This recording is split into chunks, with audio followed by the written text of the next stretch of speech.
The unseen. In the quiet village of Eldritch Hollow, nestled between the whispering forests and the brooding mountains, there existed an unspoken pact between the seen and the unseen. The villagers, with their centuries-old traditions, lived their lives by the light of the day, while at night, the realm beyond their understanding claimed the shadows.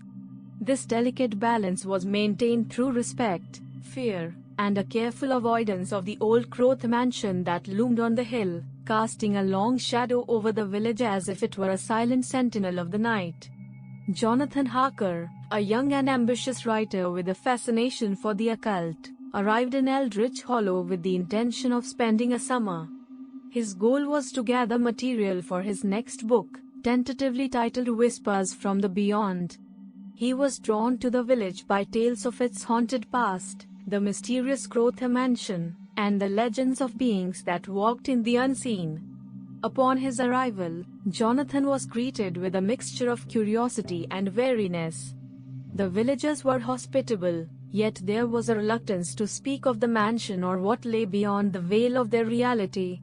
It was only after he gained the trust of the local innkeeper, Mrs. Marlowe, that Jonathan began to uncover the layers of fear and mystery that enveloped Eldritch Hollow.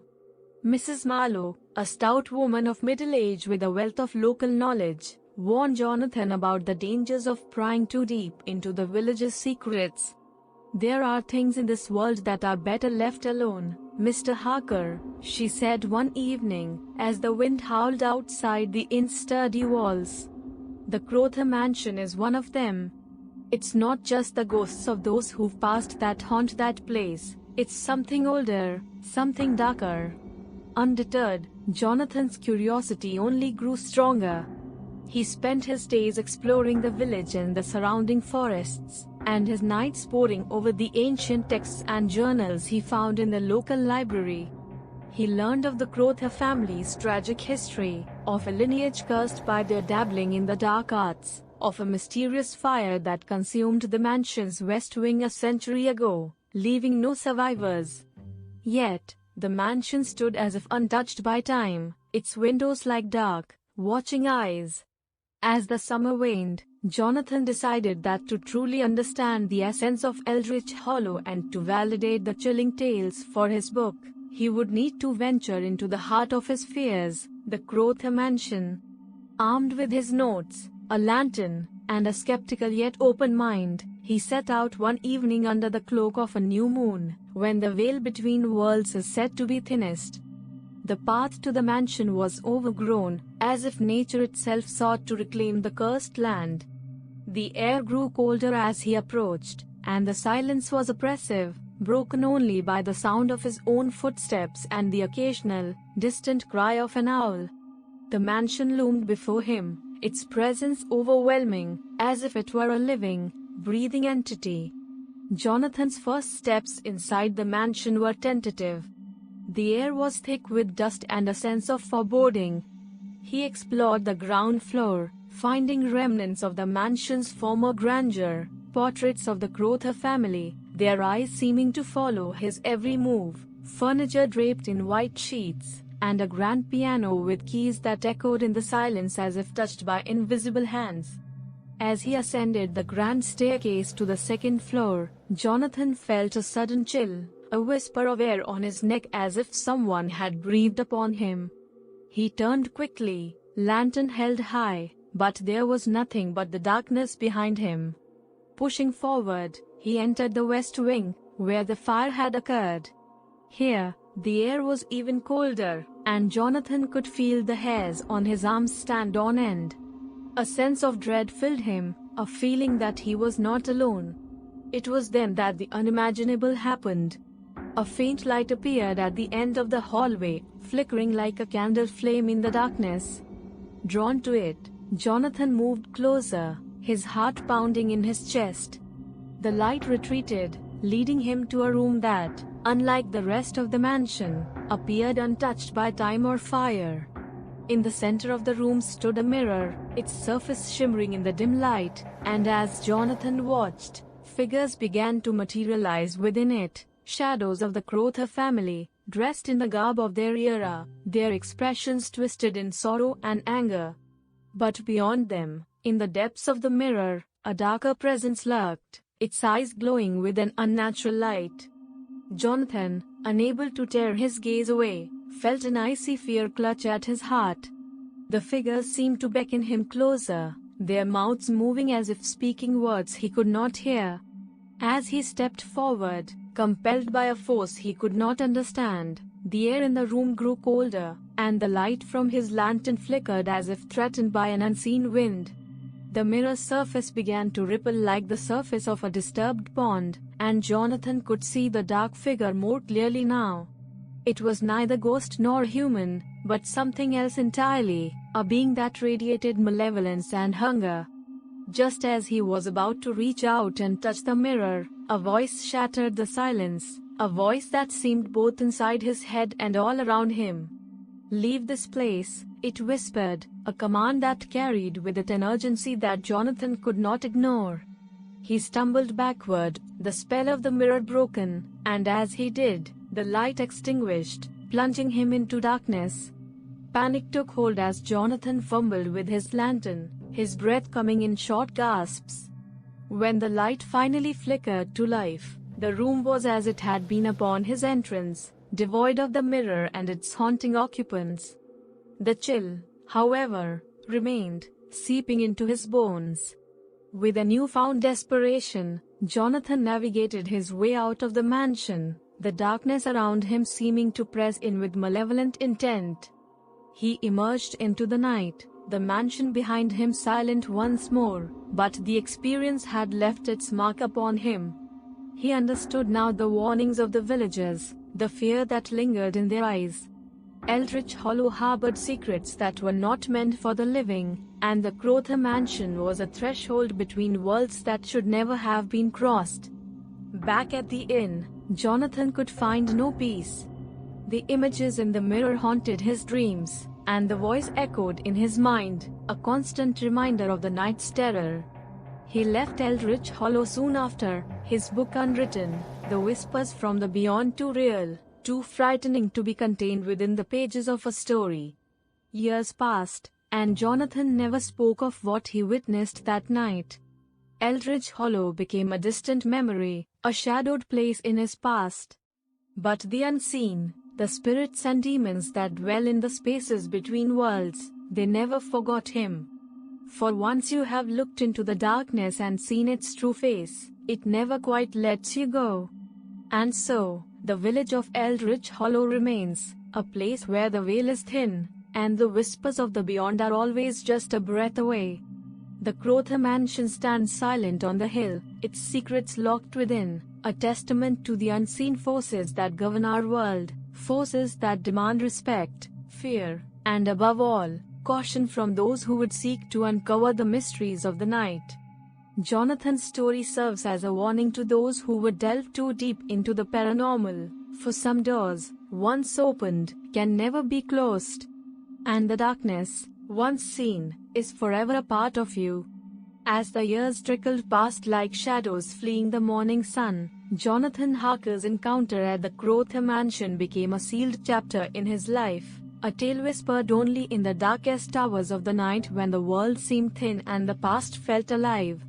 But the realm of the unseen is not easily denied, and it was not long before it beckoned him once more, drawing him into a new chapter of mystery and fear.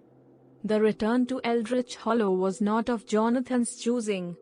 A letter arrived on a bleak winter morning, its seal marked with the emblem of the Crowther family, a raven perched atop a thorny branch.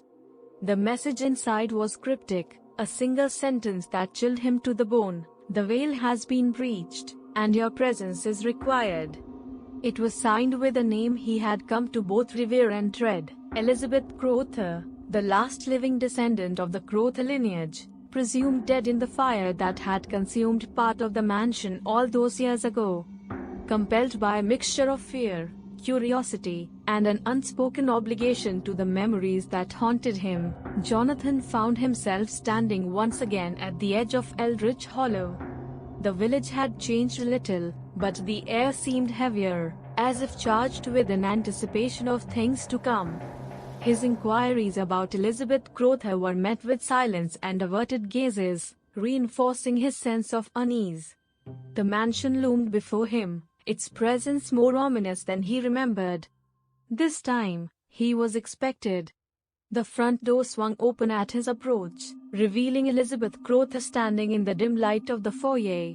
She was a figure from another age, her attire anachronistic, her eyes bearing the weight of untold secrets. "Mr. Harker, you've returned," she said, her voice a haunting melody of sorrow and grace. "The threshold between worlds grows thin, and we stand on the precipice of darkness. Your encounter with the mirror was but a prelude." Jonathan followed her through the mansion, every step echoing in the vast emptiness of the halls. They arrived at a library, its walls lined with ancient tomes and artifacts. At the room's center stood a table, upon which lay a map of Eldritch Hollow and the surrounding lands, marked with symbols that made Jonathan's skin crawl. Elizabeth spoke of a ritual, ancient and forgotten, performed by the earliest members of the Crowther family to seal a breach in the veil that separated the living from the dead, the seen from the unseen. This ritual had kept the darkness at bay for centuries, but now it weakened, threatened by a force both old and new. "The mirror you encountered was a gateway, a focal point for the ritual's power," Elizabeth explained. "But its seal has been broken, and I fear what might come through if we do not act swiftly." Jonathan, despite his fear, understood the gravity of the situation. The experiences of that night at the mansion had left him with a sense of responsibility, a duty to the unseen world he had inadvertently touched.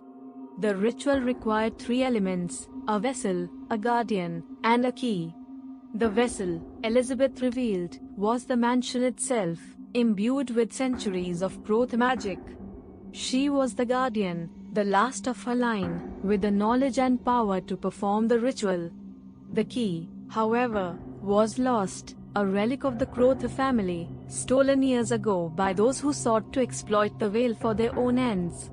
"Our task is twofold," Elizabeth said, her gaze piercing the shadows.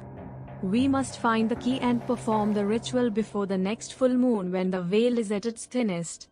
Without the key, our efforts will be in vain, and the darkness will spill into our world unchecked." Jonathan, now fully entwined in the fate of Eldritch Hollow and its unseen denizens, agreed to help. Their journey would take them beyond the village, into the forgotten corners of the world where the key was last seen, and into the heart of darkness itself. As they prepared to leave, a sense of urgency enveloped them. The night air whispered of movements in the shadows, of eyes watching from the darkness. The boundary between worlds was blurring, and time was running out. Together, Jonathan and Elizabeth set forth on a quest that would test their courage, challenge their understanding of the world, and confront them with horrors beyond their wildest imaginings. The path ahead was fraught with danger, for they were not the only ones seeking the key. Forces, both human and otherworldly, had their own designs on the veil and the power it concealed. The journey would reveal truths about the Crowther family, the nature of the veil, and Jonathan's own connection to the unseen world. Secrets long buried would surface, alliances would be formed, and sacrifices made. For in the battle against the darkness, not all would emerge unscathed. And so, under the watchful eye of the moon and the shrouded gaze of the unseen, Jonathan and Elizabeth embarked upon their perilous journey. Their first destination was the ancient ruins of Whitmore Abbey, nestled deep within the heart of the mist-shrouded moors that bordered Eldritch Hollow. Legend spoke of the abbey as a place of power, where the veil between worlds was thin and ancient relics were hidden away from the prying eyes of the world. The journey was fraught with omens and portents. Ravens circled overhead, their cries piercing the silence of the moors. The wind carried whispers, voices from the beyond that seemed to murmur warnings and prophecies. Jonathan felt a chill that went beyond the cold. It was as if the very air around them was alive with anticipation. Upon reaching the ruins, the sense of otherworldliness intensified. The stones of Whitmore Abbey stood as silent sentinels, their weathered faces marked by time and the touch of the unseen.